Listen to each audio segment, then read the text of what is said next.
ಖಂಡಿತವಾಗ್ಲೂ ಖುಷಿಯಾಗತ್ತೆ. ಯಾಕೆಂದರೆ ನಾನು ಫುಲ್ ಫ್ಲೆಡ್ಜ್ ವಿಲನ್ ಆಗಬೇಕು ಅಂತಲೇ ಬಹಳ ಆಸೆ ಇಟ್ಕೊಂಡವನು. ರಿಕ್ಕಿ ಸಿನಿಮಾ ಆದಮೇಲೆ ಸುದೀಪ್ ಸರ್ ಕಮೆಂಟ್ ಮಾಡಿದ್ರು, ನಿಮ್ಮ ವಾಯ್ಸ್ ತುಂಬ ಚೆನ್ನಾಗಿದೆ, ಒಬ್ಬ ಹೊಸ ವಿಲನ್ ಸಿಕ್ಕಿದ್ದಾನೆ ಕನ್ನಡ ಇಂಡಸ್ಟ್ರಿಗೆ ಅಂತ. ಸೊ ನಾನು ಫುಲ್ ಫ್ಲೆಡ್ಜ್ ವಿಲನ್ ಆಗೇ ಮಾಡಬೇಕು ಅಂತೇಳಿ ಯೋಚನೆ ಮಾಡ್ತಿದ್ದೆ. ಬರೀ ಫೈಟಿಂಗ್ ಅಲ್ಲ, ಆ್ಯಕ್ಟಿಂಗಿಗೂ ಚಾನ್ಸ್ ಇರುವಂತಹ, ಒಂದು ಪರ್ಫಾರ್ಮೆನ್ಸಿಗೆ ಒಂದು ಸ್ಪೇಸ್ ಇರುವಂತಹ ವಿಲನ್ ಮಾಡಬೇಕು ಅಂತ ತುಂಬ ಆಸೆ ಇತ್ತು. ಸೊ ಹಾಗಾಗಿ ನನ್ನ ತಂಡದಲ್ಲಿ ನನ್ನನ್ನು ಪ್ರತಿ ಸರಿ ಕ್ಯಾಸ್ಟ್ ಮಾಡಿದಾಗಲೂ ಅದೊಂದು ಕ್ವರ್ಕಿ, ಸ್ವಲ್ಪ ಕಾಮಿಡಿಯನ್ ಅಲ್ಲ ಅವನು, ಬಟ್ ಅವನು ಮಾಡೋ ಎಲಿಮೆಂಟ್ಗಳು ತಮಾಷೆಯಾಗಿ ಕಾಣುತ್ತೆ, ಅವನು ಮಾತಾಡೋ ರೀತಿಲಿ ತಮಾಷೆ ಕಾಣುತ್ತೆ. ಸೊ ಈ ಥರದ್ದು ಕ್ಯಾರೆಕ್ಟರ್ಗಳನ್ನ ತುಂಬ ಟ್ರೈ ಮಾಡ್ತಾ ಹೋದರು ಅಂತ ಹೇಳ್ಬೋದು. ನನ್ನ ಮೇಲೆ ಸರ್ಕಾರಿ ಹಿರಿಯ ಪ್ರಾಥಮಿಕ ಶಾಲೆ ಆಗಿರ್ಬೋದು, ಅವನೇ ಶ್ರೀಮನ್ನಾರಾಯಣ ಆಗಿರ್ಬೋದು.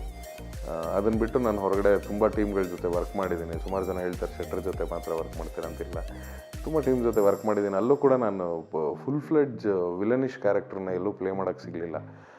ಎಲ್ಲರೂ ಒಂದು ಸ್ವಲ್ಪ ತರಲೆ ಆಗಿರುವಂಥದ್ದನ್ನೇ ನನಗೆ ಇದು ಮಾಡ್ತಿದ್ರು. ರಿಕ್ಕಿ ಆದಮೇಲೆ ನನಗೆ ಯಾವ ಸಿನಿಮಾನೂ ಸಿಕ್ಕಿರಲಿಲ್ಲ. ಅದಾದಮೇಲೆ ಈ ಸಿನಿಮಾ ನಾನು ಫುಲ್ ಫ್ಲೆಡ್ಜ್ ವಿಲನ್ ಆಗಿ ಮಾಡಿದ್ದು.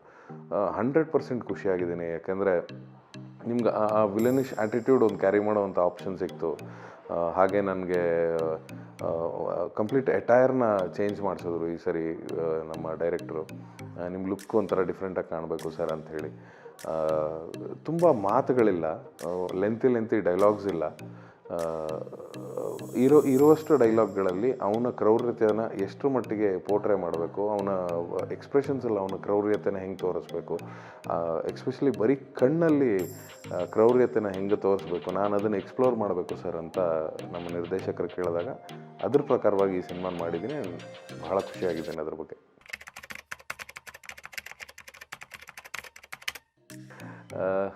ಗೌನ್ನಲ್ಲಿ ನಾನು ಫಸ್ಟ್ ಟೈಮ್ ಕಾಣಿಸ್ಕೊತಾ ಇದ್ದೀನಿ. ಅದನ್ನು ನಿಮ್ಗಾಗಲೇ ಹೇಳ್ದಂಗೆ ನನಗೆ ಆ ಅಟೈರು ತುಂಬ ಒಂದು ಮೇಕ್ ಓವರ್ ಕೊಡ್ತು ಅಂತ ಹೇಳ್ಬೋದು. ನಿಮ್ಮ ಕಂಪ್ಲೀಟ್ ನನ್ನ ಲುಕ್ಕನ್ನು ಚೇಂಜ್ ಮಾಡಿದೆ ಅದು. ಆ ಗೌನ್ ಕೂಡ ನಾವು ನಿಮ್ಗೆಲ್ಲರಿಗೂ ಗೊತ್ತಿರೋಂಗೆ ಒಂದು ಸಿನಿಮಾ ಲಾಕ್ಡೌನಲ್ಲಿ ಶೂಟ್ ಮಾಡಿದಾಗ ನಮ್ಮ ಕಾಸ್ಟ್ಯೂಮ್ ಪರ್ಚೇಸ್ ಮಾಡೋದಕ್ಕೂ ಕಷ್ಟ. ಅಂಥದ್ರಲ್ಲಿ ಪ್ರಗತಿ ಮೆಟೀರಿಯಲ್ಸ್ನ ಪರ್ಚೇಸ್ ಮಾಡಿ ಟೈಲರ್ಗೆ ಕೊಟ್ಟು ನನಗೊಂದು ಗೌನ್ ಹೊಲಿಸಿ ನನಗದನ್ನು ಕಳಿಸ್ಕೊಟ್ರು. And I am very happy. ನಾನು ಇವತ್ತವರೆಗೂ ನಾನು ಎಲ್ರಿಗೂ ಹೇಳ್ತಾ ಬರ್ತಿದ್ದೆ ಅದನ್ನೇ, ನನ್ನ ಇಷ್ಟು ಸಿನಿಮಾ ಕೆರಿಯರಲ್ಲಿ ನಾನು ಇಷ್ಟು ಸಿನಿಮಾಗಳು ಮಾಡ್ಕೊಂಬಂದಿರೋದ್ರಲ್ಲಿ ಇದೊಂದು ಕಂಪ್ಲೀಟ್ ಡಿಫ್ರೆಂಟ್ ಅಟೈರ್ ಅಂತ ಅನ್ನಿಸ್ತು ನನಗೆ ಗೌನಲ್ಲಿ ಮಾಡಿದ್ದು. And starting it was bit uncomfortable to handle it, but ಬರ್ತಾ ನನಗೆ ಅದನ್ನು ಹ್ಯಾಂಡಲ್ ಮಾಡೋದು ತುಂಬ ಈಸಿ ಆಯಿತು. ಅದಾದಮೇಲೆ ನಿಮಗೆ ಕಾಸ್ಟ್ಯೂಮ್ಗಿಂತ ಮಜಾ ಹೇಳಬೇಕಾಗಿರೋದು ಆ ಕಾಸ್ಟ್ಯೂಮಲ್ಲಿ ಹೆಂಗೆ ಇದ್ವಿ ಅನ್ನೋದು. ಯಾಕೆಂದರೆ ನಿಮಗೆ ಚಿಕ್ಕಮಂಗ್ಳೂರು ಅನ್ನುವಂತಹ ಒಂದು ಏನಂತೀವಿ ನೀವು, ಹೆವನ್ ಅಂತ ಹೇಳ್ಬೋದು. ಅದು ಅಷ್ಟು ಚಿಲ್ಡ್ ವೆದರ್ ಅದು.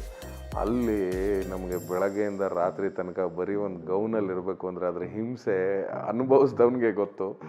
ಯಾಕೆಂದರೆ ಅಷ್ಟು ಚಳಿ, ಆಲ್ಮೋಸ್ಟ್ ಮೈನಸ್ಗೆ ಹೋಗುವಂಥ ಸ್ಟೇಜ್ಗಳಲ್ಲೆಲ್ಲ ಸಿಕ್ಕಾಪಟ್ಟೆ ಚಳಿ ಇತ್ತು, ಗಾಳಿ ಮಳೆ ಇತ್ತು.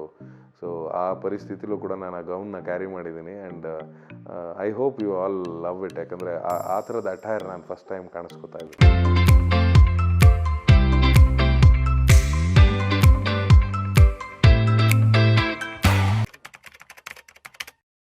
ಸೊ ಪ್ರತಿ ಸಿನಿಮಾನೂ ತಯಾರಾಗೋದಕ್ಕೆ ನಮ್ಗೆ ಅದರದ್ದೇ ಆದಂಥ ಒಂದು ಟೈಮ್ ಸಿಗುತ್ತೆ. ಬಟ್ ಈ ಸಿನಿಮಾದಲ್ಲಿ ನಾವು ಒಂದು ವಾರದಲ್ಲಿ ಸ್ಕ್ರಿಪ್ಟ್ ರೆಡಿ ಮಾಡಿಕೊಂಡು ಇನ್ನೊಂದು ವಾರದಲ್ಲಿ ಶೂಟಿಂಗ್ ಹೊರಟಾಗ ನಿಮಗೆ ತಯಾರಾಗೋದಕ್ಕೆ ಬಹಳ ಕಡಿಮೆ ಟೈಮ್. ಇಲ್ಲೇನಾಯಿತು, ಫಸ್ಟು ಭರತ್ರು ನಂಗೆ ಕ್ಯಾರೆಕ್ಟರ್ ಎಕ್ಸ್ಪ್ಲೇನ್ ಮಾಡಿದಾಗ ನಾನು ಹಿಂದೆ ನಾಟಕದಲ್ಲಿ ಮಾಡಿರೋವಂಥ ಯಾವುದಾದ್ರು ಕ್ಯಾರೆಕ್ಟರ್ ರೆಫರೆನ್ಸ್ ಇದಕ್ಕೆ ಸಿಗುತ್ತಾ ಅಂತ ನೋಡಿದೆ. ಸೊ ಆವಾಗ ನನಗೊಂದು ನಾಟಕದ್ದು ರೆಫರೆನ್ಸ್ ಸಿಕ್ತು. ಅದು ನಾನು ಹುಲಿ ಮತ್ತು ಹುಡುಗಿ ಅಂತ ಒಂದು ನಾಟಕ ಮಾಡಿದ್ದೆ. ಪಿಲಿಪತಿ ಗಡಸ್ ಅಂತ ತುಳು ನಾಟಕ ಅದು, ಬಟ್ ನಾನು ಕನ್ನಡಕ್ಕೆ ಅನುವಾದ ಮಾಡಿದ್ದೆ. ಸೊ ಆ ಕ್ಯಾರೆಕ್ಟರ್ನ ಕ್ಯಾರಿ ಮಾಡ್ಬೋದು ಅಂತ ಅನ್ನಿಸ್ತು. ಸೊ ಆ ಕ್ಯಾರೆಕ್ಟರ್ದು ರೆಫರೆನ್ಸ್ ಇಟ್ಕೊಂಡೆ. ಅದ್ರ ಮೇಲೆ ಭರತ್ರು ಏನು ಕೇಳಿದ್ರು ಅದನ್ನು ವರ್ಕ್ ಮಾಡೋಕ್ಕೆ ಶುರು ಮಾಡಿದೆ. ಸೊ ನಂಗೆ ಈಸಿ ಆಯಿತು. ಎವ್ರಿ ಡೇ ನಾನು ಅದೇ ಮೂಡಲ್ಲಿ ಇರ್ತಿದ್ದೆ, ಅದನ್ನೇ ಕ್ಯಾರಿ ಓವರ್ ಮಾಡ್ತಿದ್ದೆ. Once the costume is of, ನಾವು ಅಲ್ಲಿಗೆ ಆಫ್ ಆ ಥರ. ಆಮೇಲೆ ನಾವು ತರಲೆ ಮಾಡೋಕ್ಕೆ ಶುರು ಮಾಡ್ತಿದ್ವಿ, ತಮಾಷೆ ಮಾಡೋಕ್ಕೆ ಶುರು ಮಾಡ್ತಿದ್ವಿ. ಬಟ್ ಕಂಪ್ಲೀಟ್ಲಿ ಆ ಸೀರಿಯಸ್ ಕ್ಯಾರೆಕ್ಟರ್ನ ಕ್ಯಾರಿ ಓವರ್ ಮಾಡೋದಿದೆಯಲ್ಲ, ಅಂದರೆ ಸುತ್ತಮುತ್ತ ಎಲ್ಲ ತಮಾಷೆ ನಡೀತಾ ಇದ್ರು, ಅದ್ರ ಮಧ್ಯೆ ನಿಮ್ಗೆ ಆ್ಯಕ್ಷನ್ ಅಂದಿದ ತಕ್ಷಣ ಅದೊಂದು ಸೀರಿಯಸ್ನೆಸ್ ಕ್ಯಾರಿ ಮಾಡಬೇಕಾಗಿತ್ತು. ಅದಕ್ಕೆ ನಾನು ಪ್ರಿಪೇರ್ ಆಗಿದ್ದೆ. ಆ್ಯಂಡ್ ಅದನ್ನು ಒಂದು ಮಟ್ಟಿಗೆ ನಿಮ್ಗೆ ಹೆಂಗೆ ಹೇಳಬೇಕು ಅಂದರೆ ಒಂದು ಬ್ಯಾಕಪ್ ಅನ್ನೋದಿದೆಯಲ್ಲ, ನನಗೆ ಬೇಸ್ಮೆಂಟ್ ಅನ್ನೋದಿದೆಯಲ್ಲ ಮೋಸ್ಟ್ಲಿ ರಂಗಭೂಮಿಯಿಂದ. So I could shift it like this. ಹಿಂಗೆ ನಗು, ಹಿಂಗೆ ಸೀರಿಯಸ್ಸು ಎರಡನ್ನೂ ಶಿಫ್ಟ್ ಮಾಡೋದಕ್ಕೆ ನನಗೆ ಬಹಳ ಹೆಲ್ಪ್ ಮಾಡ್ತಾಯಿದೆ ನನಗೆ ರಂಗಭೂಮಿ. ಭರತ್ ರಾಜ್ ಅವರು ನನಗೆ, ನಾನು ಈ ಸಿನಿಮಾ ಶುರುವಾಗೋಕ್ಕಿಂತ ಮುಂಚೆನೇ ಹೇಳಿದೆ, ನೀವು ಒಬ್ಬ ಮೋಸಗಾರ ಅಂತ ಭರತ್ರಿಗೆ. ಯಾಕೆಂದರೆ ನನ್ನ ಸಿನಿಮಾನ ಅನೌನ್ಸ್ ಮಾಡಿದ್ರು ಲಾಫಿಂಗ್ ಬುದ್ಧ ಅಂತ, ಅದನ್ನು ನಿರ್ದೇಶನ ಮಾಡಬೇಕಾಯಿತು. ಅವರ ಚೊಚ್ಚಲ ನಿರ್ದೇಶನ ಲಾಫಿಂಗ್ ಬುದ್ಧ ಆಗಬೇಕಾಗಿತ್ತು. ಬಟ್ ಲಾಕ್ಡೌನಿಂದಾಗಿ ಅವರ ಚೊಚ್ಚಲ ನಿರ್ದೇಶನ ಹೀರೋ ಸಿನಿಮಾ ಆಯಿತು. ಅದ್ರ ಬಗ್ಗೆ ನಾನು ಅವ್ರಿಗೆ ರೇಗಿಸ್ತಿರ್ತೀನಿ, ನೀವು ನಂಗೆ ಮೋಸ ಮಾಡಿದ್ದೀರಿ ಅಂತ. ಯಾಕೆ ಭರತನ ಕಂಡ್ರೆ ನಮಗೆಲ್ಲ ಇಷ್ಟ ಅಂದರೆ, he is very intelligent, he is very intellectual ಅಂತ ಹೇಳ್ಬೋದು, ಅಥವಾ ತುಂಬ ಕಾಮ್ ಮೈಂಡೆಡ್. ನಮ್ಮ ಥರ ಎಲ್ಲ ಕೂಗಾಟ ಕಿರ್ಚಾಟ ಮಾಡ್ಕೊಂಡು ಕೆಲಸ ಮಾಡೋಕ್ಕೆ ಬರೋವಂಥ ವ್ಯಕ್ತಿ ಅಲ್ಲ. ತುಂಬ ಸಮಾಧಾನವಾಗಿ, ಸರ್ ಇದಕ್ಕೇನು ಮಾಡ್ಬೋದು, ಓಕೆ ಪ್ಲ್ಯಾನ್ ಎ ಏನು, ಪ್ಲ್ಯಾನ್ ಬಿ ಏನು ಅಂತೆಲ್ಲ ತುಂಬ ನೀಟಾಗಿ ಡಿಸೈಡ್ ಮಾಡಿಕೊಂಡು ಒಂದು ಆರ್ಗನೈಸ್ಡಾಗಿ ಹೋಗುವಂಥ ವ್ಯಕ್ತಿ ಅವರೆಲ್ಲ.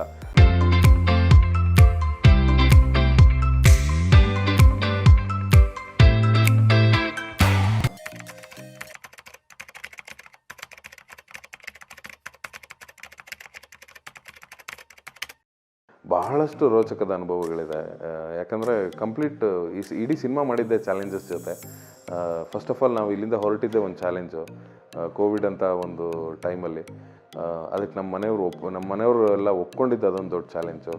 ಅಥವಾ ಅಲ್ಲಿ ನಾವು ಹೋಗಿ ಇದ್ದ ಮೇಲೆ ನಮಗೊಂದು ಶೂಟಿಂಗ್ ಶುರು ಮಾಡೋಕ್ಕೆ 2 ದಿನ ಮುಂಚೆ ನಮಗೊಂದು ಇನ್ಫಾರ್ಮೇಷನ್ ಬರುತ್ತೆ, ಸೇಯಿಂಗ್ ದಟ್ ಇಲ್ಲಿ ಚಿಕ್ಕಮಂಗ್ಳೂರು ಸುತ್ತಮುತ್ತ ಇರುವಂತಹ ಹಾಗೂ ಹಾಸನ ಸಕಲೇಶಪುರ ಸುತ್ತಮುತ್ತ ಇರುವಂತಹ ಎಲ್ಲ ಹೋಮ್ ಸ್ಟೇಗಳನ್ನ ಅಥವಾ ಎಲ್ಲ ರೆಸಾರ್ಟ್ಗಳನ್ನ ಈಗಲೇ ಬಾಗಿಲು ಹಾಕಬೇಕು, ಯಾರನ್ನೂ ಬಿಡೋಂಗಿಲ್ಲ ಅಂತ. ಯಾಕಂದರೆ ಲಾಕ್ಡೌನ್ ಸ್ವಲ್ಪ ಸಡಿಲ ಆಗಿದ ತಕ್ಷಣ ನಮ್ಮ ಸೋ ಕಾಲ್ಡ್ ವೀಕೆಂಡ್ ಫ್ರೀಕ್ಸ್ ಯಾರ್ಯಾರಿದ್ದರು ಎಲ್ಲರೂ ಸಕಲೇಶಪುರ ಚಿಕ್ಕಮಂಗ್ಳೂರು ಅಂತ ಹತ್ಕೊಂಡು ಹೊರಟ್ಬಿಟ್ರು.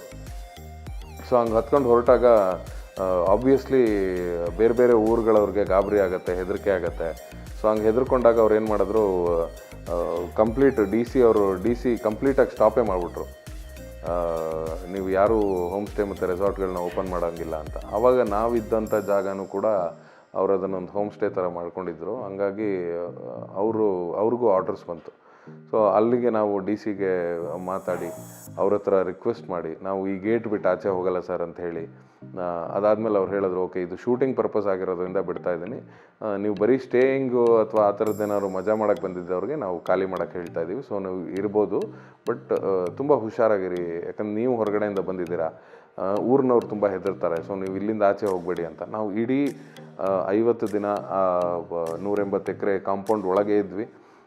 ಒಬ್ಬ ನಮ್ಮ ಕಡೆಯಿಂದ ಹೊರಗಡೆ ಹೋಗ್ತಿದ್ದು, ನಮ್ಗೇನು ಬೇಕು ಅದನ್ನು ತಂದುಕೊಡ್ತಿದ್ದು ಒಬ್ಬನೇ ವ್ಯಕ್ತಿ. ಅವನ್ನ ಕಂಪ್ಲೀಟ್ ಕವರ್ ಮಾಡಿ ಮೇಲಿನ ಕೆಳಗವರೆಗೂ ಅವನ್ನ ಕಳಿಸ್ತಿದ್ವಿ. ಅವ್ನು ನಮ್ಗೆ ಐಟಮ್ಗಳು ತಂದು ಕೊಡ್ತಿದ್ದ, ಊಟ ತಿಂಡಿಗಾಗಲಿ, ನಮ್ಮ ಪ್ರಾಪರ್ಟೀಸ್ ಸಣ್ಣ ಪುಟ್ಟದ್ದು ಏನೇನು ಬೇಕಾಗಿತ್ತು ಅದಕ್ಕಾಗಲಿ, ಒಂದು ಟೇಪಿಂದ ಹಿಡಿದು ಒಂದು ಕಾರ್ಡ್ಬೋರ್ಡಿಂದ ಹಿಡಿದು ಏನೇ ಬೇಕಾದರೂ ಅವನೊಬ್ಬನೇ ಓಡಾಟ ಮಾಡಬೇಕು. ಅದಾದಮೇಲೆ ನಿಮಗೆ ಶೂಟಿಂಗ್ ಮಾಡಿದ್ದು ಎಸ್ಟೇಟ್ ಒಳಗಿತ್ತಲ್ಲ, ನಿಮ್ಗೆ ಎಲ್ಲ ಕಡೆಯೂ ಟ್ರಾನ್ಸ್ಪೋರ್ಟೇಷನ್ ಇಲ್ಲ. You should carry everything. ನೀವು ಕ್ಯಾಮ್ರಾಯಿಂದ ಹಿಡಿದು ಬ್ಯಾಟ್ರಿ, ಲೈಟ್ಸು, ಕ್ಯಾಮ್ರಾ ಮೆಟೀರಿಯಲ್ಸು, ಆಮೇಲೆ ಊಟ ತಿಂಡಿ ಎಲ್ಲದನ್ನು ಕ್ಯಾರಿ ಮಾಡಬೇಕು, ಚೇರು ಎಲ್ಲವನ್ನೂ ಕ್ಯಾರಿ ಮಾಡ್ಕೊಂಡು ಹೋಗಿ ಅಲ್ಲಿ ಜನರಿಗೆ, ಅವ್ರಿಗೆ ಪಾಪ ಕಷ್ಟಪಟ್ಟು ಶೂಟ್ ಮಾಡ್ತಿರ್ತಾರೆ, ಊಟ ತಿಂಡಿ ವ್ಯವಸ್ಥೆ ಮಾಡಬೇಕು. ಒಂದು ಒಳ್ಳೆ ರಂಜಾನ್ ಹಬ್ಬ ಯಾವುದೋ, ಬಕ್ರೀದ್ ಹಬ್ಬ ಯಾವುದೋ ಬಂತು ಅನಿಸುತ್ತೆ, ಒಂದು ಒಳ್ಳೆ ಬಿರಿಯಾನಿ ಮಾಡಿಸಿದ್ವಿ. ನಾನು ಮತ್ತು ರಕ್ಷಿತ್ ಇಬ್ಬರೇ ಅದನ್ನು ಮಾಡಿಸಿದ ಪಾತ್ರೆ ಸಮೇತ ತೊಗೊಂಡೋಗಿದ್ವಿ ಅಲ್ಲಿಗೆ. ಅದ್ರ ವಿಜುವಲ್ಸ್ ಎಲ್ಲ ಇವಾಗ ನೋಡಿದ್ರೆ we would feel so happy. ಆಮೇಲೆ ಟ್ರ್ಯಾಕ್ಟರ್ಗಳು ಯೂಸ್ ಮಾಡ್ತಾಯಿದ್ವಿ ಅಲ್ಲಿ. ಜೀಪ್ ಸಿಕ್ಕಾಕೊಂತು, ಟ್ರ್ಯಾಕ್ಟ್ರಲ್ಲಿ ತಳ್ಕೊಂಡು ನಾವು ಜೀಪನ್ನ ಮೇಲ್ಗಡೆ ತೊಗೊಂಬಂದ್ವಿ. ತುಂಬ ಅಂದರೆ 24 ಜನರಲ್ಲಿ 24 ಜನ ಏಟ್ ಮಾಡ್ಕೊಂಡಿದ್ದಾರೆ. ಯಾರೊಬ್ಬ ಏಟ್ ಮಾಡ್ಕೊಂಡಿಲ್ಲ ಅಂತಿಲ್ಲ. ಅಷ್ಟು ತೋಟದೊಳಗೆ ಬಿದ್ದು, ಆ ಟ್ರ್ಯಾಕ್ಟರ್ ಶಾಟ್ಗಳಲ್ಲಿ ಬಿದ್ದು, ಟ್ರ್ಯಾಕ್ಟರ್ ಫೈಟಲ್ಲಿ ಒಬ್ಬಂಗೆ ಇಂಜುರಿ ಆಗಿ ತುಂಬ ಮೈಕೈ ಏಟ್ ಮಾಡಿಕೊಂಡು ನೋವು ಮಾಡ್ಕೊಂಡು ಮಾಡಿದ್ದಾರೆ. ಯಾಕಂದರೆ ಸೇಫ್ಟಿಗೆಲ್ಲೂ ಕಡಿಮೆ ಮಾಡಿಲ್ಲ ನಾವು, ಸೇಫ್ಟಿ ಇದ್ವಿ. ಸಣ್ಣ ಪುಟ್ಟ ಏಟುಗಳು ಎಲ್ರಿಗೂ ಆಗಿದೆ, ಯಾರಿಗೂ ಹೊರತಾಗಿಲ್ಲ. ಸೊ ಅವ್ರನ್ನೆಲ್ಲ ಪ್ರಿಪೇರ್ ಮಾಡೋದಕ್ಕೆ ನಮ್ಮ ದೀಪ ಅಂತಿದ್ದ, ಅವನು ಫಿಸಿಕಲ್ ಡೈರೆಕ್ಟರ್. ಅವನು ಒಂದು ಕೈ ಉಳುಕ್ತು, ಕಾಲು ಉಳುಕ್ತು, ಬೆನ್ನು ಹಿಡ್ಕೋತು, ಇನ್ನೊಂದಾಯಿತು ಮತ್ತೊಂದಾಯಿತು ಅಂದರೆ ಎಲ್ರಿಗೂ ಟ್ರೀಟ್ ಮಾಡ್ತಿದ್ದ ಅವನು. ಸೊ ಹೇಳ್ಕೊಳ್ಳೋಕ್ಕೆ ಸಾಹಸದ ಕತೆಗಳನ್ನೋದಕ್ಕಿಂತ ಇಡೀ ಸಿನಿಮಾನೇ ಸಾಹಸ ಅಂತ ಹೇಳ್ಬೋದು. ಸೊ ಈ ಸಾಹಸ ನೋಡೋಕ್ಕೆ ನೀವು ಬರಬೇಕು.